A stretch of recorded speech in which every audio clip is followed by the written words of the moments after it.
there was no quorum. Members walked out. Everybody is worried that we are going on recess for 2 months. Up to now, we have not got CDF money. Children are going to school in January, and most of the children, they depend on these the bursaries from CDF. Maybe you can give us a statement on that, because the first thing we are going to be asked is that we met with the CS. What did he say?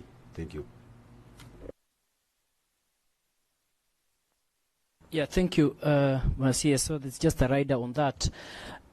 This has been a thorn in the flesh for many Kenyans, and as CS issue of NGCDF funding. And the other time, you remember the last time when we were in Mombasa, it also brought a stalemate. I don't know why it really has to keep on recurring this fund, this disbursement, yet it is quite sensitive for members and it is quite sensitive for the country. So probably as you respond, you would also like to see in future, would not like to see these kind of ugly scenarios, especially on this particular fund. Thank you. You can go on, please. Thank you, Mr. Chairman. Let me say this, and with a lot of humility, because I came in very late last night or early this morning, and I was coming from COP28, and we take advantage of the COP28 to actually talk to bilaterals, and that's why His Excellency is actually in India right now. The message is very clear for us, is that things we don't know. The other day I was saying, kwa nini dunia imetudhuru namna hii? We have to understand, it is our country, dear members, and we have to understand. I narrated the whole situation. We had a big session where I said, in 1 year, Kenya has gone into two extremes. There's a severe drought, and now there is El Nino. In both cases, we have reallocated budgets, a supplementary budget, and recurrent budget, and even development budget to save lives in both cases. At the same time, because those extremes also create a recession, we are not getting adequate tax revenues. So you can imagine, in fact, if the chairman can tell you, when you devour the development budget, it means that you remove the capacity for even future growth. So in a sense, we are struggling just to be on the same position. And that's why we actually, that's the same message I had in Marrakech, was that we are facing a serious liquidity crisis, and that is why we can't come in as fast as we would like to. But it's not a solvency problem. But sometimes people are rushed to say, we want the money today, otherwise you are dead on arrival. Sorry for using that word. But you end up taking measures to solve the problem, but those measures are not well coordinated, and they can actually ignite solvency challenges. We want to avoid that. But we are working very hard so that even before Christmas, we make sure that we make some few steps. By the way, I can tell you, we are even having trouble with salaries. We are clearing salaries with arrears. Okay? Just imagine that. The first thing we can do, and you are familiar with this story, is that we cannot default on external debt because our credibility is going to be ruined. It takes the first charge. But the team in the Treasury are working very hard. In fact, that's what I started looking at in the morning. I was even called by the governor in Nairobi County telling me that, look, I'm going to be impeached. What are we going to do? I have not given salaries. You can imagine it's a liquidity issue which is short term, but we are going to get there. We are going to get there very soon. We are working very hard round the clock to make sure that we are doing that. Most countries have recognized what kind of economies like ours, especially in the Horn of Africa, are facing the same problem, and they are coming up with budget support. We are signing supports from different countries. So we are going to ride over this. But in the meantime, we are just begging for a little bit of time. We are working 24 hours to make sure that we resolve this. And we want to make sure that how we resolve it also does not ignite solvency challenges. So we're going to be there. But it's only that we cannot get what we want at the time we really desperately want it. But we be sure that tomorrow, the next day, life is also going to give us some signal. In fact, the pattern of rainfall is helping us even to actually distribute relief partner, even support, even evacuating people who are in dangerous places. Remember, when the rains were going on, it was impossible to do that. So at least in every crowd, there is a silver lining that we are trying to utilize, and we are going to make sure that we utilize it to the maximum. Thank you very much, and I hope you bear with me and my colleagues at the Treasury and the totality of the government. We are all facing that crisis. Yes. Buenos CS, thank you so much for that elaborate explanation. But I would also like to ask, yesterday we saw an increase of interest rate from to 12.5. What is the effect on the domestic debt in that rise? Thank you. Yes, Mheshimiwa. Yes. Thank you, Chair. Now, Buenos CS, I would like to say that I represent a rural area in Parliament, and I know what people are saying. We want to save your neck, Buenos CS. We are in a problem. You know, this is your second year. You are on with second year in office, but things have not been good. You remember when we were in Mombasa, we had to walk out in protest so that we get CDF.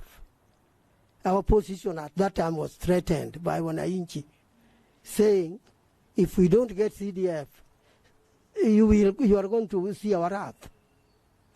Now we seem to be facing the same thing in your second year again. And why I feel concerned much is that the background of what is happening makes people wonder why we cannot even get CDF as we were doing before the current regime. One thing is that we are paying too much tax. And when you pay much tax, you expect revenue to be a lot more than before. The contrary is the situation. We seem not to be having any money at all, not just for CDF, but for everything. But CDF is touching the hearts of people. Buenos CS, I know if we go home without CDF, and we are going home the next day after tomorrow, closing Bunge tomorrow. If we go without any CDF money, we are just going to plunge ourselves into a burning fire. I was in the chamber when the speaker was on the floor. He explained to us that we are going to give some mere 9 billion Kenya shillings, which will be paid by about 20th of this month.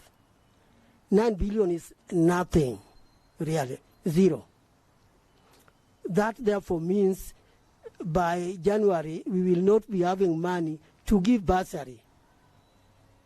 All mothers, fathers are going to run to us, we MPs, forcing us to give them something for fees. And of course, you know, if the government cannot do it, who are we to do what the government cannot do as individuals? Buenos Aires, you are putting us in a problem. So my last take is, whatever you can do, please make sure we do have money to pay bursary, because with us it is going to be simple. We will say, we spoke with the CS, he knows our concern. If your child is not going to school, don't hold me responsible because I pay tax. Hold the CS responsible. This is a plea, and I say it is a plea from Wananchi, not from me, okay, as a person. Yes, sir. Thank you. Thank you very much, Chairman. Oh, sorry. I don't want to read from the book of Lamentation. I want to read from the book of Ecclesiastes to encourage you, Buenos Aires. I have known you as a honest and a truthful man. Please share the truth before time catches up with you. Share the truth. Say, kimeumana. Give me time, kidogo. You will be able to sort out the problem. With the pledge of about 9 billion, if it is shared by the 290 constituencies, you will get about 30 million or 20 something million per constituency for bursary. I want to encourage you that now we are done with 844. So the class 8 exams, they have no chance of repeating because the curriculum behind them is completely different. So all of them must proceed to high school. What does that mean? It implies that there will be need for bursaries for many Kenyan children because we can't go back there.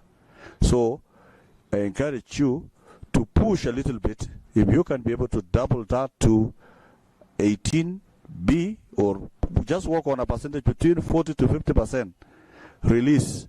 You can suspend the money that you want to give to subsidy to push the sugar cane and other things.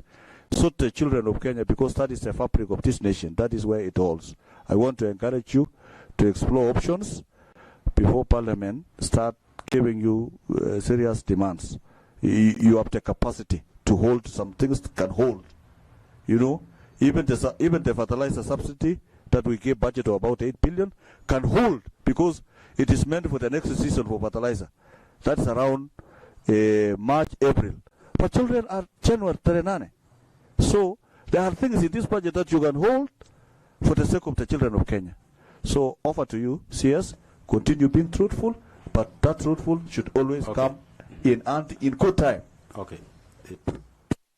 Thank you very much, and I've heard you, I've listened to you. This is a new administration. The other one is the regime. Please, let's make a difference. But the new administration faces the reality and tells the reality the way it is. But we are also sure that the world has mistreated us quite for 1 year. You can see the extremes, but let's hold on. We are trying to everything, just like you have said. Anything that is possible that can be done will be done to make sure that we don't get into that situation. The second one is that, Mheshimiwa, everybody is complaining that the exchange rate depreciation is actually feeding into domestic crisis, which is pushing inflation.